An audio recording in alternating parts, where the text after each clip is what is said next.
I used to wake with the scent of lavender. Every morning, it drifted softly from the sachet tucked beneath my pillow.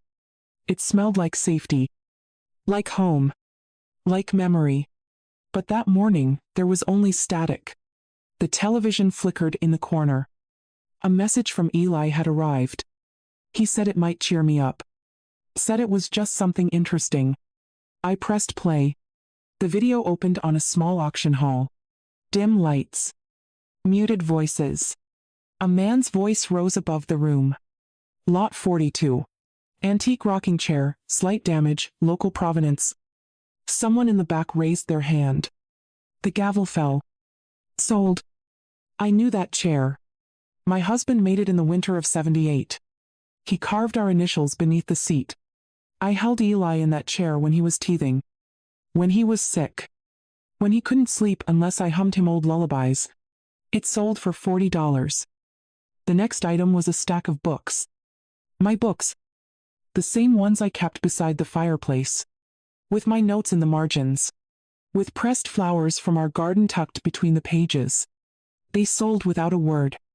And then, a man in a beige coat stepped forward. Lot 46, handbound manuscript, untitled. Unknown author. My chest tightened. That was my novel. The one I wrote across 15 winters. Every page, a piece of my life. My loss. My quiet hopes. He didn't even mention my name. The gavel came down again. Sold to someone who would never know what they held. I sat in my quiet kitchen. The lavender sachet had fallen behind the radiator. I hadn't noticed until then. The air felt colder somehow. Even though the sun was out. Eli said he wanted to help. That I needed to let go. That memories only weighed me down. He meant well. He always does. But this wasn't help. This was disappearance. Sanitized and silent. My story. Broken into pieces.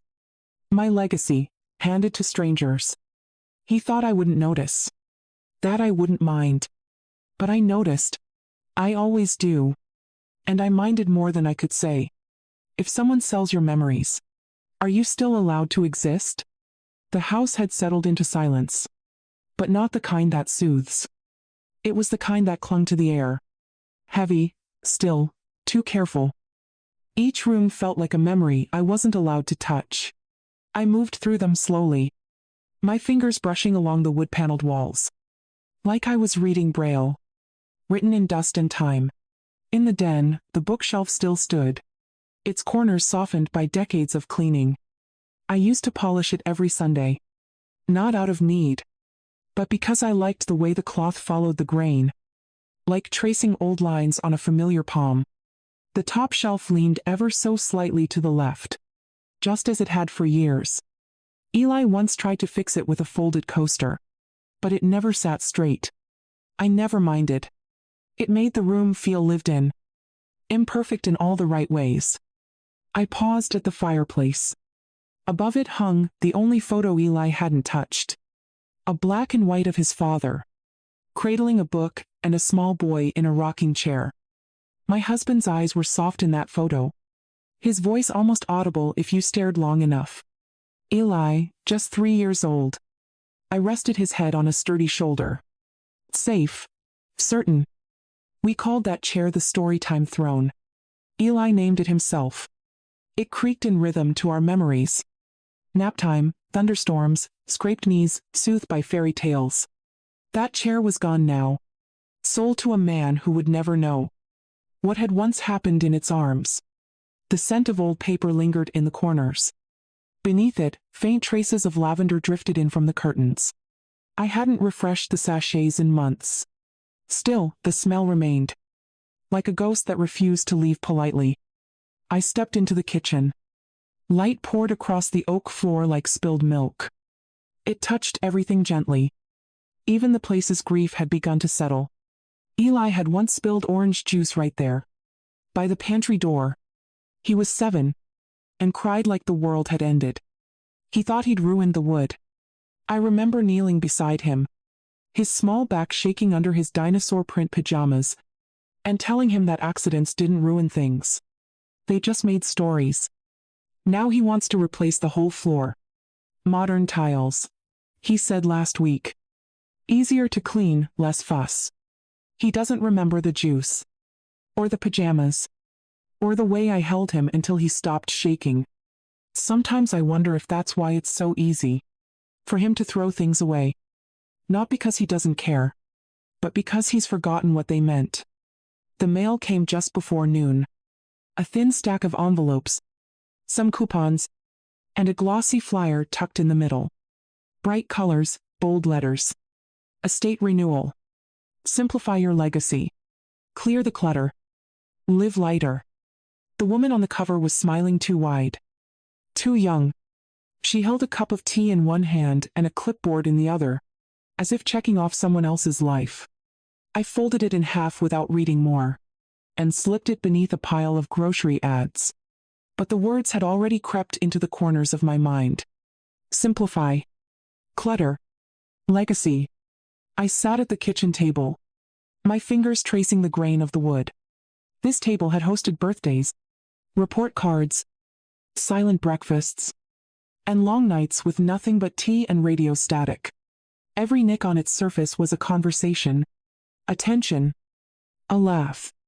Even the heat marks, faint circles where hot pans were set down too quickly, told the story of a life fully used. I looked up at the wall by the stairs. A week ago, it had been full. Photos, postcards, hand-drawn thank you notes from Eli when he was in kindergarten. Now there were gaps. The frames had vanished, one by one. Not all at once. Quietly. Like someone trying not to wake a sleeping house.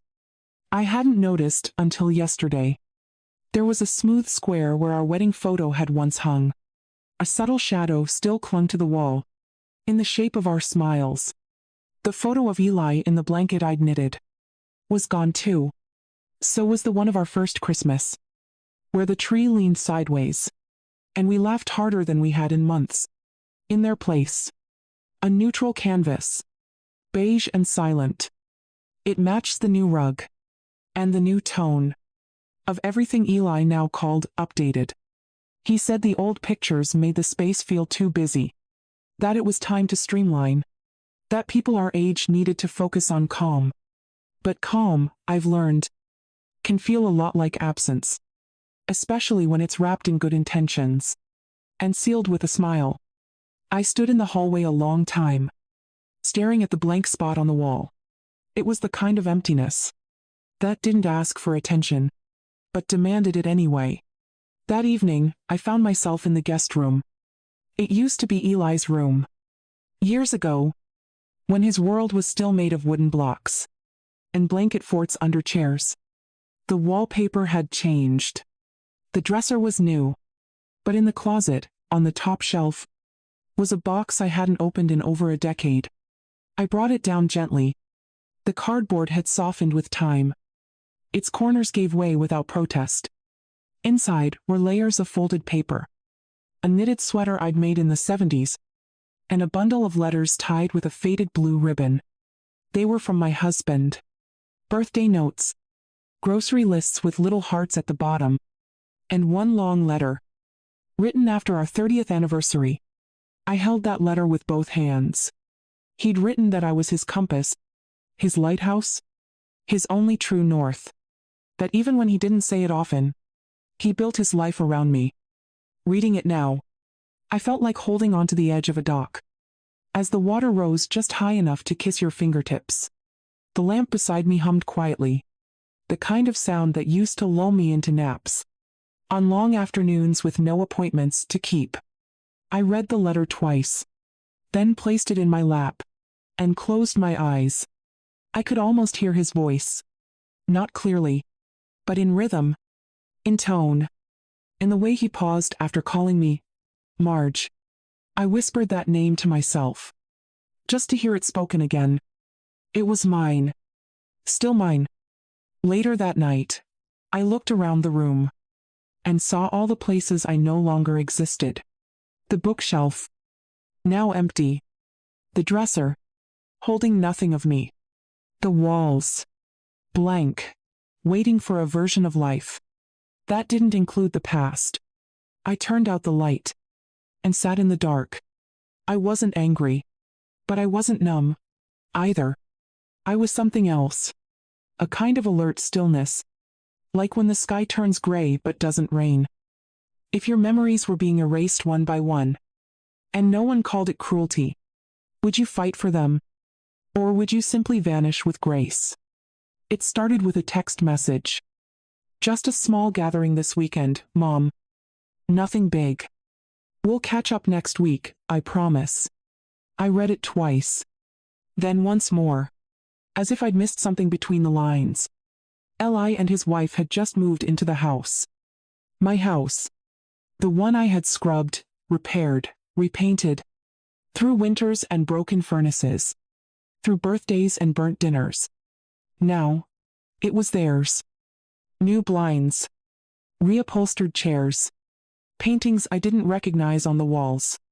And Lily, my granddaughter, was turning 7 this week. Last year, she had asked me to help decorate. We spent hours blowing up balloons and taping stars to the ceiling. She wore a paper crown and called me Queen Grandma, while I read to her from her favorite picture book. She loved the voices I made. The owl, the bear, the little girl who spoke to clouds. But this year, there was no crown waiting. No invitation to tape stars. Just that message. I stared at the phone long after the screen dimmed. It felt like something had shifted. Subtly, but completely. Like the quiet click of a lock you didn't know had been changed. I stood at the kitchen window and watched the breeze lift the edges of the curtains. The garden outside still bloomed, with the perennials I planted decades ago. They returned each year without permission, without being asked to stay. Unlike me, there was no anger. Not yet. Just a strange emptiness.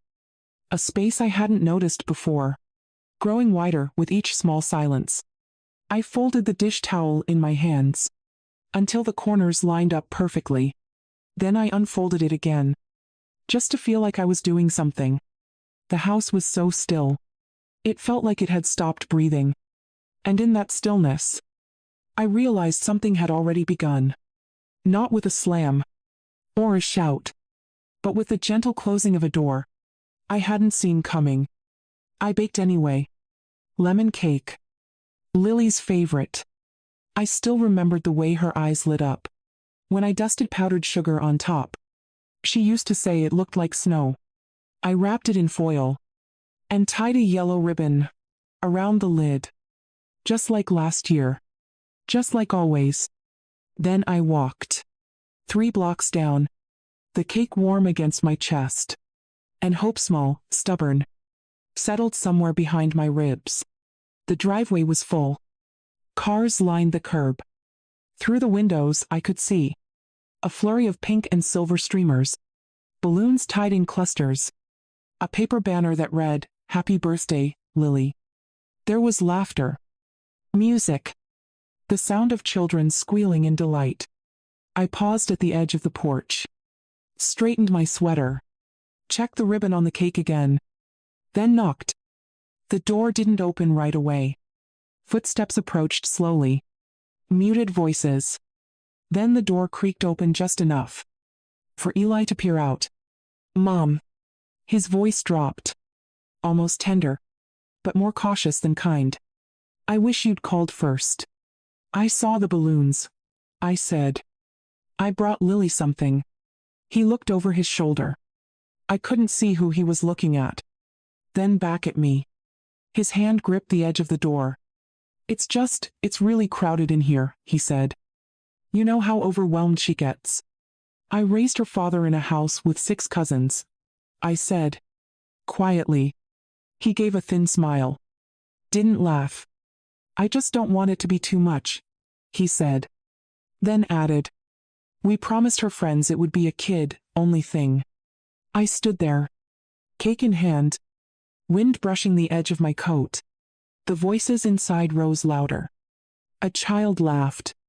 Someone called Lily's name. Eli stepped outside, closed the door behind him. He reached for the cake. "I'll give this to her, I promise," he said. I hesitated, then let go. The dish felt suddenly heavier in his hands than it ever had in mine. He smiled again. That polite, thinning smile people wear when they think they're being gentle while doing something cruel. Thanks, Mom. I'll call you tomorrow. He didn't hug me, didn't ask me to come in, just turned back toward the door and disappeared into the sound of celebration. And I stood there, on the porch of the house I'd once called home, with powdered sugar on my sleeves, and nowhere to go. I walked home slower than I had come. The wind had picked up. Dry leaves skated across the sidewalk, like they were hurrying to be anywhere but here. Each step echoed louder than it should have. Not because the street was empty, but because something inside me was. When I reached my front gate, I didn't go in right away. I stood beneath the maple tree, watching the windows of the house I no longer lived in. A child's voice floated through an open window. It was Lily. She was laughing. The sound twisted in my chest, sweet and sharp all at once. She didn't know I'd been there. Didn't know I'd made her favorite cake. Didn't know I stood just outside, with a heart full of old lullabies, and hands that remembered every size her shoes had been. I went inside, and sat at the kitchen table, with nothing in front of me but the shallow indent where the cake dish had rested. The clock ticked, then stopped. It needed new batteries, but I let it stay quiet.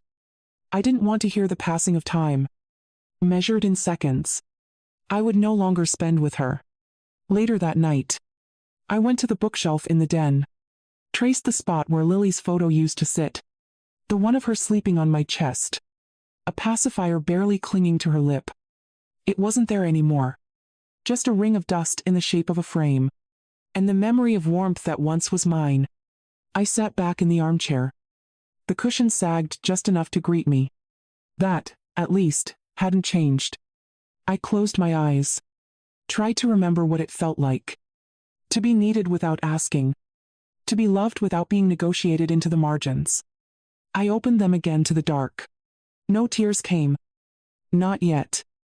Just the heavy knowledge that I had been politely, quietly, written out of the story. Not with cruelty, not with malice, but with silence, with reshuffling, with well-meaning phrases, and doors that no longer opened.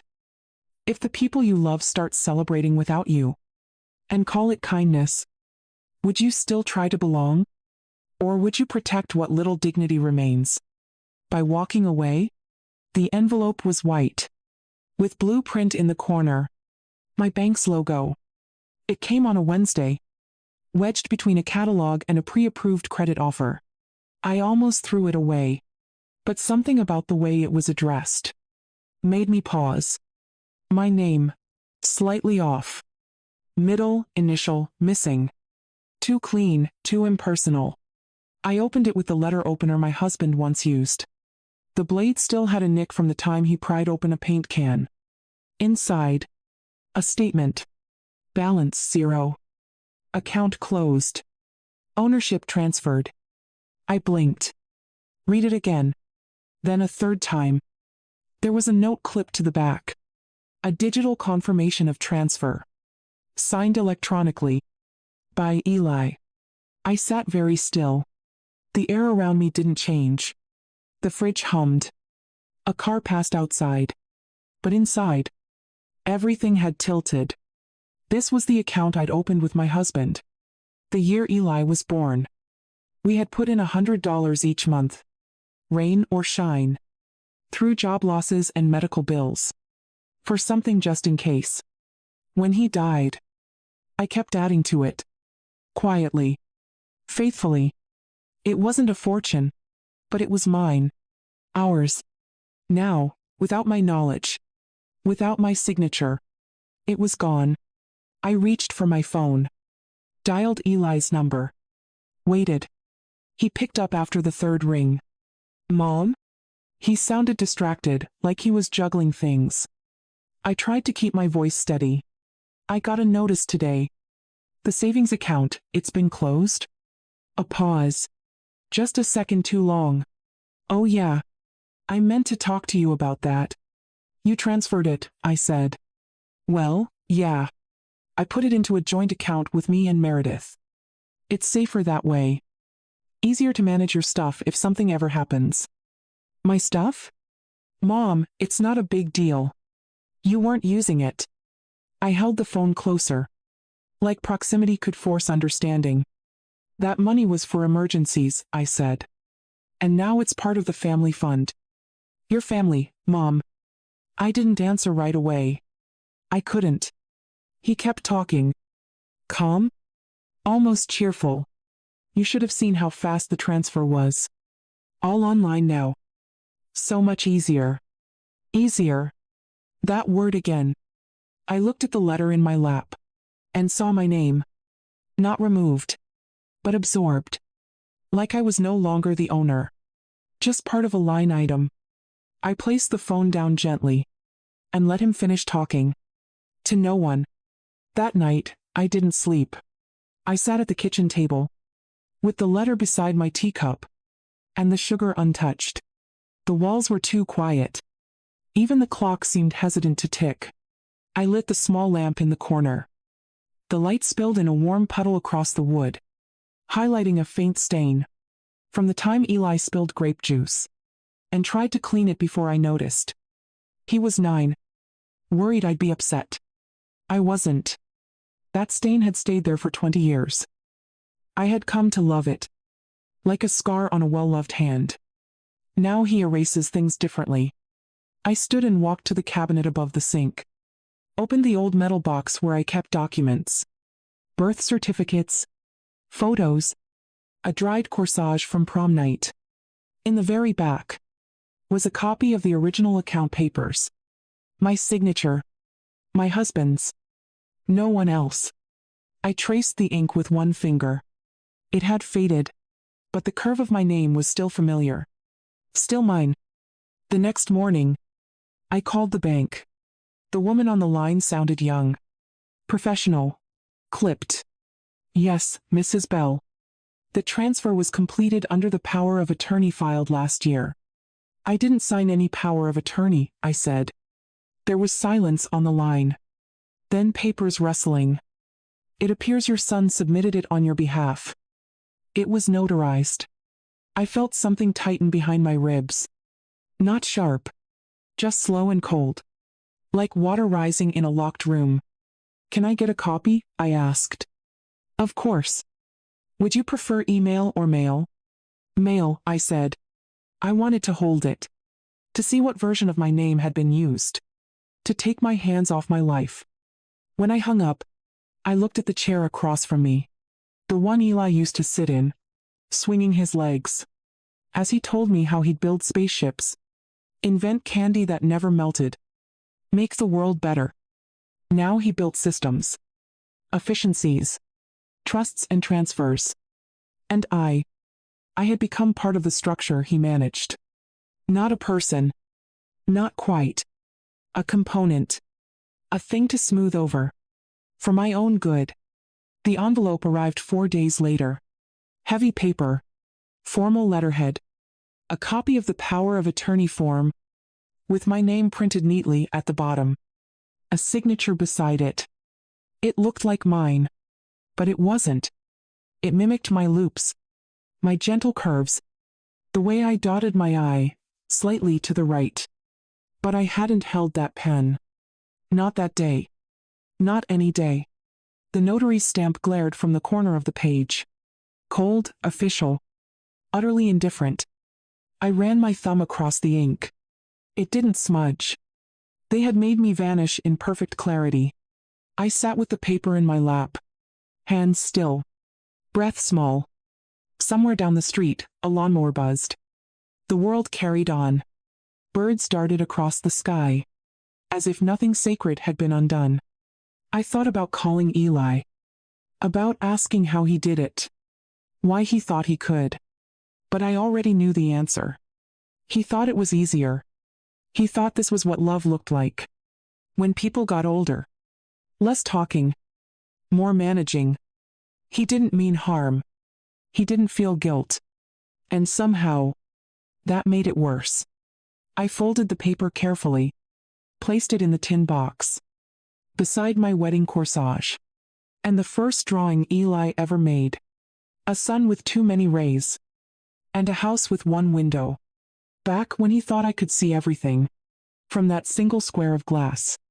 I used to see him completely. And he saw me. But now, I had become a puzzle with too many pieces missing. An echo in a system he'd streamlined. For convenience. That night, I opened the window beside my bed. Let the cold air in. Let it sting. I wanted to feel something. That didn't arrive in an envelope. I stared at the ceiling in the dark. Listened to my own breath. Counted it. Let it anchor me. And asked myself, if your name can be signed away by someone you once rocked to sleep, what else can be taken before you are no longer real? I closed my eyes, but the questions stayed open. They watched me, the way old mirrors do, soft but unforgiving. In the dark, I traced the outline of my knees beneath the blanket. The fabric was rough, pilled from too many wash cycles, smelling faintly of detergent, and something older. Something worn in but unloved. My hands rested on my chest, and I felt the hollow just below my collarbone, the place where his necklace used to sit. I hadn't worn it in years. Not since the clasp broke. Not since fixing it didn't feel urgent anymore. I used to be full of small urgencies. Reminders to water the violets. To iron the hem of Eli's shirts before church. To write thank you notes on good stationery. Now, I had none of those tasks. And no one waiting for their completion. I turned on my side, facing the wall. It was blank. No pictures. No calendar. Just beige paint. And a small dent near the baseboard, where someone had once kicked a suitcase too hard. The hum of the air unit sputtered. Then caught again. A tired rhythm. A weary persistence. I matched my breath to it. Not out of comfort, but because I needed something steady. When everything else felt untethered. This wasn't grief. Not quite. I had grieved my husband. Grieved the slow fading of my parents. Grieved friends who moved away. And holidays that grew quieter with each passing year. This was different. This was the ache of being misplaced. While still breathing. Of knowing your hands remember how to hold. But no one reaches back. I pressed my palm flat against the mattress. It didn't press back. It simply received me. Like the world had been doing lately. Receiving, but never quite returning. I used to believe that if you loved gently enough, stayed steady enough, you would always have a place at the table. Now I wasn't sure there had ever been a place made for me. Not really. Only seats I carved for myself. Then gave up. When others needed them more. And now, I was left with standing room. In a life I had built by hand. I woke before the sun. The window let in only a faint gray. A color too thin to be morning. It reminded me of the sky before a blizzard. Holding its breath. Waiting to fall. The carpet chilled my feet. The tap ran rusty for a second before clearing. I cupped the water in both hands. Splashed my face slowly. Hoping to wake something inside me. But nothing stirred. I sat on the edge of the bed. Staring at the plastic cup holding 2 paper-wrapped mints. A welcome gift. From no one in particular. The silence wasn't painful anymore. Just familiar. Like a coat you don't like, but keep wearing because it still fits. I brewed motel coffee. Watched it drip into a flimsy cup. It tasted of cardboard and old machines. But I drank it anyway. Not because I needed it, but because it gave my hands something to do. I turned on the television. Muted it before the noise could sting. Images flickered. A morning show host laughed. A weather map promised sunshine. Somewhere else. I picked up my journal. The one I used to write in every Sunday. The leather had softened at the edges. I used to fill pages with poems, memories, lists of things I loved. like the smell of clean sheets, or the way my husband's voice dipped when he was about to say something kind. Now the pages were mostly blank. I opened to the first page. Read my own handwriting from years ago. I want to remember what matters. That's all it said. No punctuation. Just a sentence. Like a seed I'd forgotten to water. I closed the book slowly, held it to my chest, and asked myself, not as a woman, not as a mother, not even as someone wronged, but simply as someone trying to remain whole. When you lose everything you've ever known, when the names and numbers slip away, when your presence becomes optional, do you still have yourself? And if you do, is it enough? Or is a life only real when someone else remembers it with you? I stood by the window then, looking out at the highway, and the distant curve of a world that didn't pause for anyone.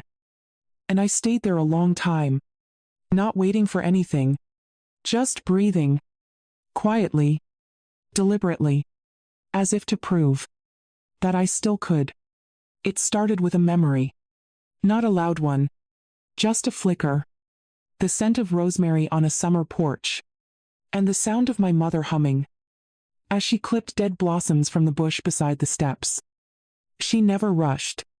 She believed in small work, in tending, in beginnings no one else saw.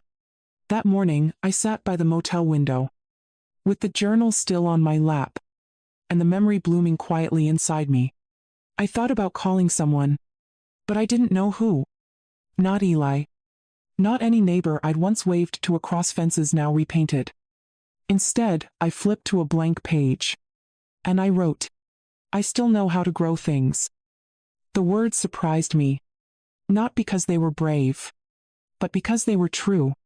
Outside, the light had changed. A gentler gold. It spilled across the motel parking lot, touching even the oil stains with warmth. I brewed another cup of coffee, this time stronger. Still bitter, still cheap. But I held it like it mattered. The knock on the door came late afternoon. It was Mrs. Gardner. She stood there in her green raincoat, holding a paper bag, her white hair pinned back with the same silver clip she wore at my wedding. I thought you might be here, she said. I hadn't told her, but she always knew how to find me when I needed not to be found. I stepped aside. She came in without asking. The room suddenly felt smaller, not crowded, just lived in. She placed the bag on the desk. Chicken soup, a small tin of butter cookies, and a folded piece of paper I didn't recognize. I saw your front porch empty, she said, and I figured something had gone wrong. I didn't speak, not because I didn't trust her, but because the words felt so heavy in my throat. They hadn't yet remembered how to be spoken. She didn't ask for them. Instead, she poured 2 cups of motel coffee, added powdered cream without looking, and sat across from me. Like we'd done this every Tuesday for years. We hadn't. But it felt that way.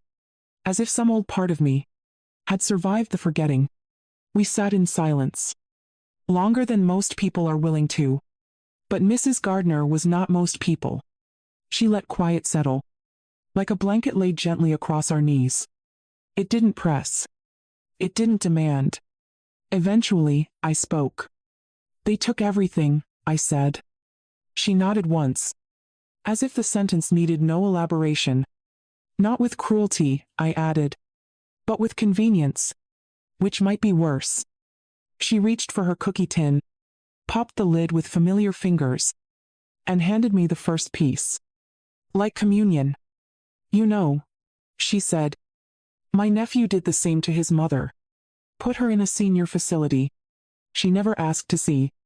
Did she stay? I asked. She didn't have the strength to leave. I looked down at the coffee in my hand. Cold now. But I kept holding it. She gave him everything, I said. Mrs. Gardner nodded again. But never herself, she replied. That's the part they never quite understand. I let that hang in the air.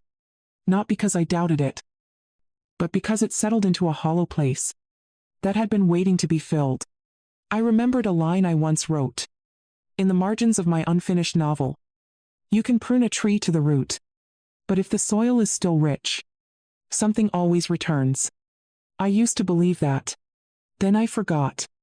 And now, with the hum of a motel fridge and the sound of soup cooling in styrofoam, I remembered it again. I've been erased, I said quietly, piece by piece, from the house, from the accounts, from the days that used to be mine. Mrs. Gardner looked at me with eyes that had seen their own kind of disappearing. Then write yourself back in, she said. As many times as it takes. I didn't answer. But something inside me reached for a pen. Not literally. Not yet. But in that slow, sacred way, a hand moves towards something it thought it had lost. I didn't know what to reclaim first. A name. A space. A memory that no longer needed anyone's permission to exist. But I knew this. I was not done. Not with the story. Not with the soil beneath my feet. Not with the quiet that finally felt like my own. That evening, I walked. Not far. Just around the block. But it was the first time in weeks that my steps felt like they belonged to me. The motel sign buzzed above the parking lot, casting a dull orange glow on the sidewalk. The air smelled faintly of cut grass and something burned. Maybe someone's dinner gone too long. It reminded me of late summers, when Eli was 10, and insisted on learning to grill, because Dad would have wanted me to. He burned everything, even the corn. We ate it anyway, laughing through the char. Not because it was good, but because it was his. That memory didn't hurt tonight. Not in the way it usually did. It sat beside me gently. Like an old friend, you no longer expect to fix anything. Just to stay. When I returned to the room, Mrs. Gardner had gone. She'd left a note in her careful script. Call me when you're ready. Not when they are. I placed it in my journal. And for the first time in years, I wrote something that wasn't about loss. Just a thought. If the world forgets you, plant something. The next morning, I called the only lawyer I ever trusted. Harold King. He had been retired for years, but still kept his landline. I told him I wasn't sure what I wanted. Only that I didn't want to leave this life with my name filed under someone else's decisions. He listened. Didn't interrupt. Said he'd come by next week. Bring your words, he said. Not just your papers. And that's when I knew. This time, I wasn't fighting to undo what they did. I was building something else. A space that couldn't be auctioned. A signature that couldn't be forged. A version of myself. Written in my own hand. Not for revenge. Not for pride. But because I still existed. And that, in the quietest way, was enough to begin. Have you ever had to start over? Not from scratch, but from erasure? If you've ever felt yourself fading in someone else's story, tell me, what did you do to become visible again? The office hadn't changed in 20 years. Same oak desk. Same dust-colored blinds that let in slanted light. Same Harold King. A little grayer, a little slower to rise, but still steady as a tree that had outlived 2 storms. He stood when I entered. Marjorie Bell, he said. Like I was both a client and a welcome ghost. I smiled. It felt unfamiliar, but not unwelcome. We sat. He didn't ask what brought me. Just waited. That was Harold's gift. He never reached into silence. He let it speak first. I pulled a folder from my bag. Laid it between us. I want to write a new will, I said. But not just a will. He opened the folder. Glanced at the pages. Bank letters. Old deeds. A hand-drawn chart I'd made. On the back of an envelope from the motel. I want it public. I continued. I want them to know. He leaned back. Your son? He asked. Yes. But not just him. Anyone who thinks a woman disappears after 70.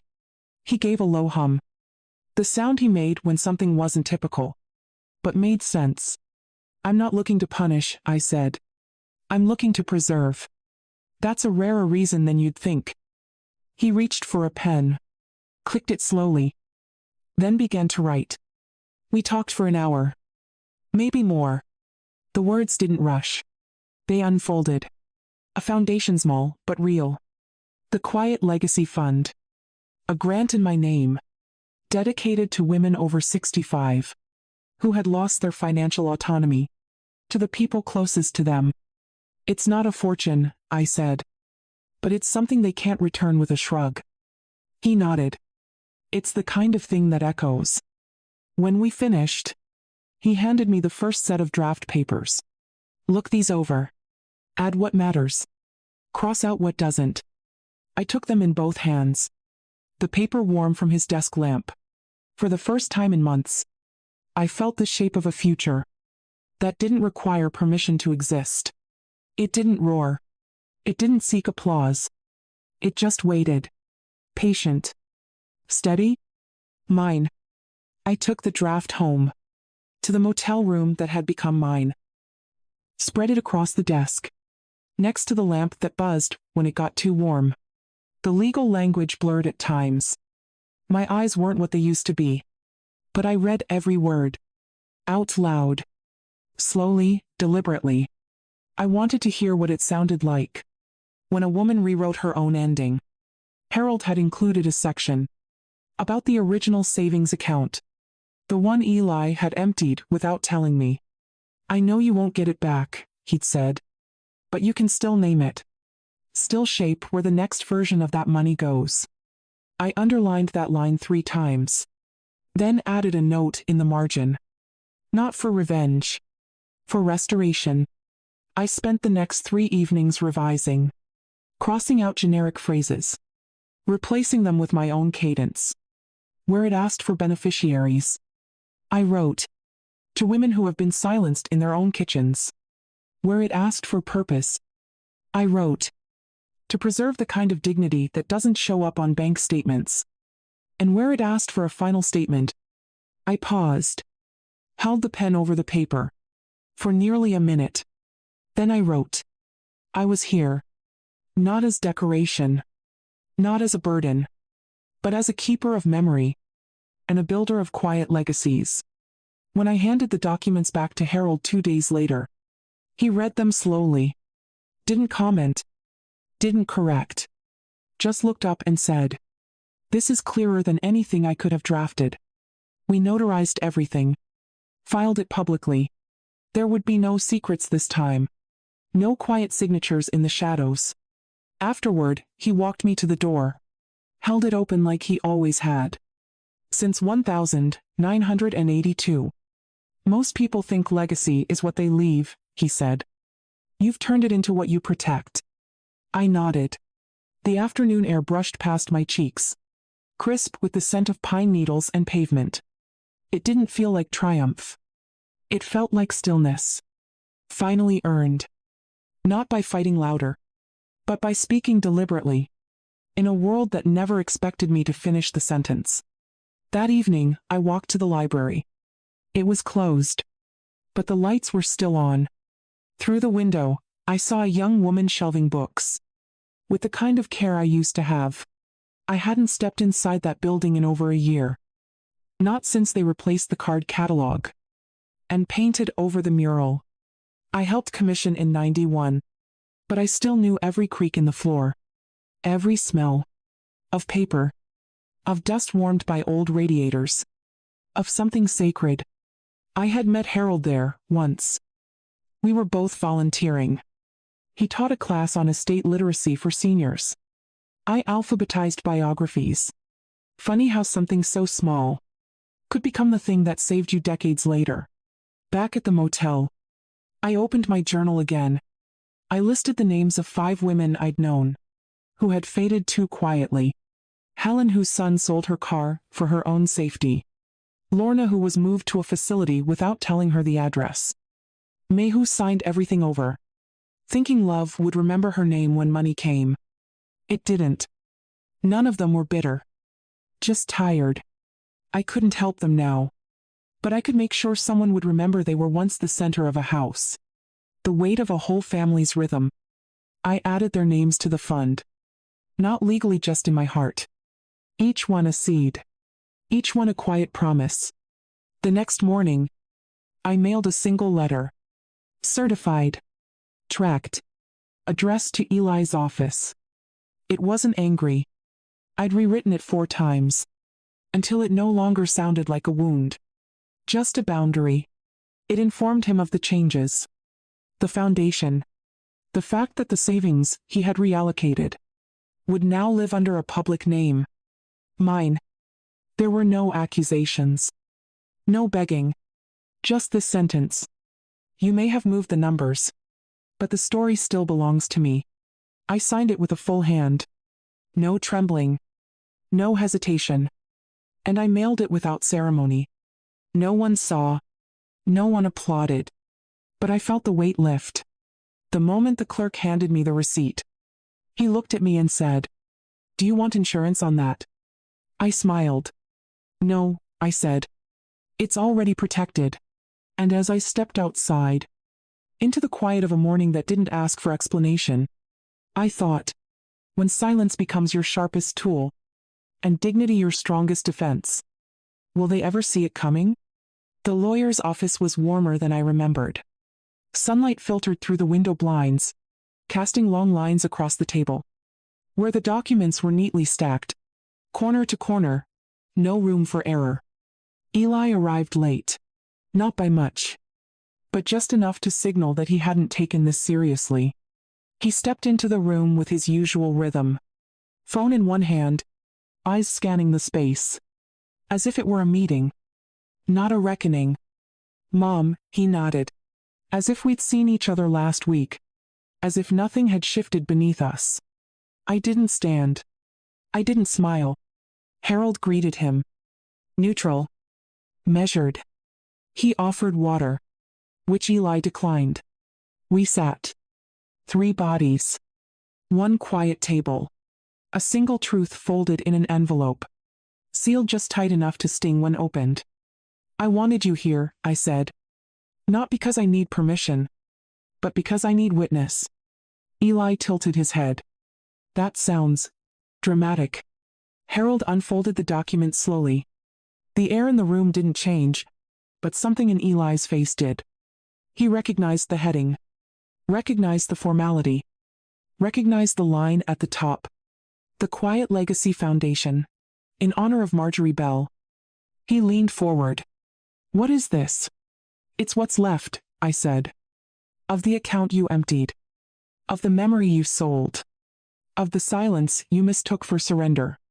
He looked at Harold. "Is this legal?" "It's been filed. Witnessed. Published. And you didn't tell me?" he asked. "No," I said. "Because it no longer concerns your approval." He sat back. A flicker of something. Not anger. Not yet. But confusion. Loss of control. In a room where he once believed I had none. "I didn't mean to hurt you," he said. "I know," I replied. "And I'm not here to hurt you either." Harold slid another document across the table. The letter. The one I'd written weeks ago. But waited until now to let him read in full. Eli opened it. He read silently. His lips tightening with each line. When he reached the end, he looked up. But said nothing. There was nothing left to undo. Only the weight. Of what had already been done. The silence between us. Wasn't the awkward kind. It was heavier than that. Like a final page turned. But no one brave enough to name the ending. Eli folded the letter slowly. Creased it once. Then twice. A nervous ritual. The kind boys learn when they're caught. But not yet ready to say they're sorry. He started. Then stopped. Harold waited. His pen rested beside his notes. He didn't interrupt. He didn't need to. Eli looked at me. I thought I was helping. I know, I said. You thought removing the weight would make me lighter. But you took the bones, Eli. not just the dust. He blinked, swallowed something he didn't want to say. I didn't think you'd react like this. Because you stopped seeing me as someone who could. His hands gripped the arms of the chair. Not with anger. With discomfort. With realization. I never wanted to erase you. But you did, I said. Piece by piece. Not out of cruelty, but out of calculation. And that's what made it so quiet. He exhaled. Looked down at the floor. As if truth lived in the carpet fibers. Harold cleared his throat gently. I think we've covered everything legal. Unless there are questions. Eli shook his head. A small, slow motion. Then turned back to me. So that's it? That's the beginning, I said. He tilted his head. I don't understand. You don't have to, I replied. That landed harder than I meant it to. But I didn't take it back. There are moments you fight to be understood. And there are moments you choose to simply be known. This was the latter. I hope the foundation does good, he said. Softly. It already has, I answered. I'm still here. That made him blink. Just once. As if for a moment. He saw me whole. For the first time in years. He stood. Pushed his chair in. Didn't ask for a hug. Didn't offer one. Just looked at me. Like he had more to say. But not the language to say it. He left quietly. No slammed doors. No raised voices. Just a breath. And a closing latch. And then the room was mine again. After Eli left, Harold stayed behind to gather the paperwork. He moved slowly. Meticulously. As if giving me space without saying so. You handled that with more grace than most people half your age, he said. I wasn't trying to be graceful, I replied. I was trying to remain. He looked at me. Then nodded. Not in agreement. But in recognition. That kind of nod. You give someone who's come back from far away. When he finally left, the quiet settled like dust. In an empty theater. I stayed in my seat. Letting it surround me. Letting it become part of me. Instead of something to run from. I reached for the folder. Opened it again. Ran my fingertips across the page. That bore the name I had chosen. The Quiet Legacy Foundation. In honor of those who were once overlooked. Below that, in smaller type. Marjorie Bell, founder. I didn't cry. There was no need to. The world hadn't changed. But I had shifted my weight. Back into myself. And that was enough. Later that evening, as the sky blushed into dusk, I sat by the motel window. And wrote a letter. Not to Eli. Not to the lawyer. But to myself. A letter I would leave. Tucked into the final drawer of the foundation office. It read, if you find this, I know that I stayed. Even when they made it hard. Even when they told me I was done. I was not. I sealed it. No name on the envelope. No date. Just presence. And then I looked out the window. Past the parking lot. Past the power lines. Into the fading light that made everything, even pavement, look almost holy. Justice had come. Not with noise. Not with fire. But with a single truth. Spoken by someone they thought would stay quiet. So I ask you, is this justice? Or is it too quiet for them to hear? I moved into a small place 2 towns over. 1 bedroom. A kitchen with chipped tiles. A window that faced a narrow street lined with sycamores that dropped their leaves early, like they were in on some private grief. It wasn't much. But it was mine. There was no welcome party. No casserole from neighbors. Just the quiet thud of boxes. And the soft breath of a house that didn't yet know me. That first night, I unpacked slowly. 1 drawer at a time. No rush. No schedule. I found the old tea tin Harold had returned to me. Still carried the scent of chamomile and something faintly sweet. Maybe lemon balm, maybe memory. I boiled water. The kettle was a little dented. The cup mismatched. But the warmth spread just the same. I sat by the window, hands wrapped around ceramic, watching a boy across the street ride a bicycle too small for his legs. He fell twice. Got up both times. Didn't cry. Something about that made me smile. The next morning, I placed a pot of lavender on the windowsill. Not dried this time. Living. Small green stems already reaching for the light. It was the first thing I planted in years. Later that week, a letter arrived from the first recipient of the foundation. Her name was Donna, 68, from Illinois. Her daughter had removed her name from a property she helped pay off for 3 decades.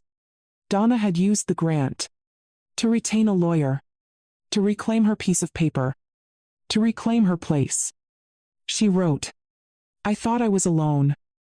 Then I found your story. And I realized I wasn't invisible. Just quiet. Thank you for giving that silence a name." I held the letter for a long time. Ran my fingers along the fold, as if I could smooth out the years. In her voice. Then I placed it in a wooden box, beside my journal, and the small stack of papers that still bore my true signature. Not the forged one. Not the copy. Mine. I walked to the park that afternoon. Sat on a bench beneath a sycamore. The wind moved through its limbs, like it had somewhere to go, but no hurry getting there. I didn't bring my phone. I didn't need a camera to remember the color of that light. I just breathed. Longer than I had in months. Deeper than I thought I still could. It didn't feel like a second act. It felt like the quiet space between the closing of one door and the gentle opening of another. The foundation office was small. Just one room in a shared building. Above a florist's shop that smelled of eucalyptus and fresh soil. The stairs creaked. The light flickered on cloudy days. But inside, there was a desk, a file cabinet, and a bulletin board where I pinned every letter we received. Each one a whisper. Each one a woman reclaiming something. Some signed their names in ink that trembled. Some wrote in block letters, as if learning to speak again, through paper. One simply wrote, "Thank you for reminding me that my voice is not noise." I read that one often, sometimes aloud, just to let the room hear it. By the window, I kept a chair, not for sitting, for remembering. On it, a cushion made from my old curtains. Soft lavender print, a little faded, but still holding shape. Once a week, I made tea, just 1 cup, and placed it on the empty chair. For every woman who never got to write her letter, who passed quietly, before the world thought to ask what she wanted to keep. I didn't cry for them. I listened for them. In the wind between meetings. In the silence between my own thoughts. In the way my hand now moved. With certainty. Across every envelope I sent out. One afternoon, I walked to the post office with 5 new letters. 5 new women. About to begin again. The clerk smiled. "Same place?" she asked. "Yes," I nodded. Same hope, different hands. And that's what it had become. Not a legacy to hold, but one to pass forward. That evening, as golden light poured across the floorboards of my new home, I sat down and wrote one last entry in my journal. It wasn't a lesson, or a warning, or even a reflection. It was just this. I existed. Fully. Even when they tried to write me out. Even when the story turned without me. Even when my name faded from their lips. I stayed. And I turned that silence into shelter. I closed the journal. Tied the ribbon gently. Set it beside the window. The lavender bloomed quietly beside it. No applause. No audience. Just presence. And to all the women listening now, those with soft hands and quiet hearts, those who feel the edges of their story slipping from view, I leave you this. Your worth is not a document. Your legacy is not in what they remember. It's in what you choose to carry, and what you choose to plant, even when no one is watching. So I ask you, what would you write if the last chapter was finally yours? To every Silver Sister listening, you are not alone. Justice can be quiet, but it is never weak. We invite you to share your own story below. This space belongs to all of us, where every story is a second chance. The lavender by my window has begun to bloom again. Its scent drifts gently through the room, reminding me that some things return quietly, when tended with patience. I've come to believe dignity is not what others give you. It's what you choose to keep, even when no one remembers your name. What does legacy mean to you? Not in what you leave behind, but in what you carry forward. You are not alone in your journey. Your story matters deeply. Subscribe to Kamar FM, where every story is a second chance.